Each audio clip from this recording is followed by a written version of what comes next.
होली की आत्मा। बचपन से शहर में रहने वाला मनोज इस साल होली की छुट्टियों में अपने गांव दुर्गापुर वापस आता है, जहां उसे देख पूरा गांव खुशी से झूम उठता है। जब गया था तब इतना सा था और अब देखो कितना बड़ा हो गया है।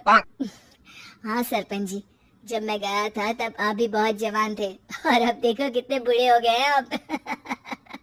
चलो चलो बढ़िया है, बच्चा घर वापस आ गया। इसी खुशी में आज रात पार्टी होगी।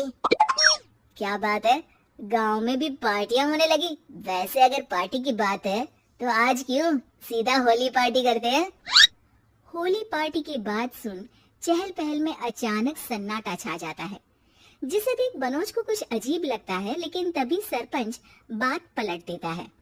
अब बहुत देर हो गई, चलो सब अपने घर चलो, पार्टी के बारे में कल सोचेंगे।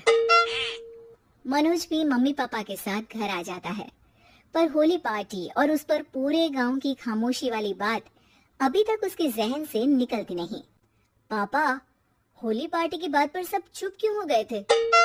अरे होगी उनकी कोई अपनी बात, मुझे गांव की पंचायत ही थोड़ी पता है। थक गया हूँ, चलो सो जाते हैं, कल बात करते हैं। पापा की बात मानते हुए मनोज भी सोने चला जाता है। आज तो छुपा लिया, लेकिन हफ्ते बाद जब होली का दिन आएगा तब इसे कैसे रोकोगी?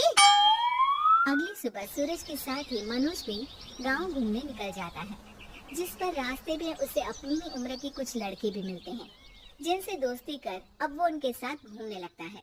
इसी तरह कुछ दिन बीत जाते हैं और होली नजदीक आने लगती है। दोस्तों, होली में 4 दिन ही बचे हैं, पर गांव में उसकी कोई तैयारियां क्यों नहीं दिख रही? क्योंकि यहाँ होली नहीं मनाई जाती। अरे पर ऐसा क्यों? वो राजा भूषण, अरे तुम 4 दिन के लिए आए हो, क्या इतना सोच रहे हो? चलो कुछ खाने चलते हैं। इसी के साथ एक बार फिर होली की बात को टलते हुए देख मनोज को शक होने लगता है। वो घर पहुंचते ही इंटरनेट पर अपने गांव और राजा भूषण के बारे में जानकारी निकालने लगता है। क्या? मुझे आज तक ये नहीं पता था। ऐसा कैसे? किसी ने मुझे कुछ बताया क्यों नहीं? सारी जानकारी लेने के बाद मनोज गांव वालों या अपने मम्मी पापा से कुछ पूछे बिना खुद ही उसकी सच्चाई के बारे में छानबीन करने लगता है, जिसके चलते वो राजा भूषण की हवेली में पहुंचता है। वाह, क्या हवेली है यार। पर क्या यहाँ सच में कोई भूत है? हेलो भूत जी, कोई है क्या? हम इस साल गांव में होली सेलिब्रेट कर रहे हैं, क्या आप उस पर थोड़ा इंटरव्यू देंगे? मनोज के ऐसा बोलते ही गांव में तूफान उठ जाता है और हवेली में रखी सारी चीजें हिलने लगती है।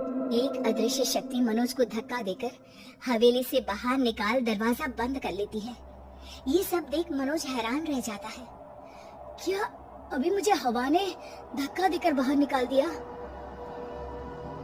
मेरे होते हुए इस गांव में कभी होली नहीं बन सकती, इसलिए दोबारा ऐसी कोशिश भी मत करना, अंजाम बुरा होगा।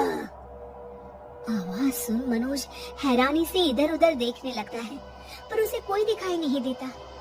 वो गांव वापस आ जाता है, जहां तूफान की वजह से सब कुछ तहस महस हो चुका होता है। आखिर ये तूफान आया कैसे?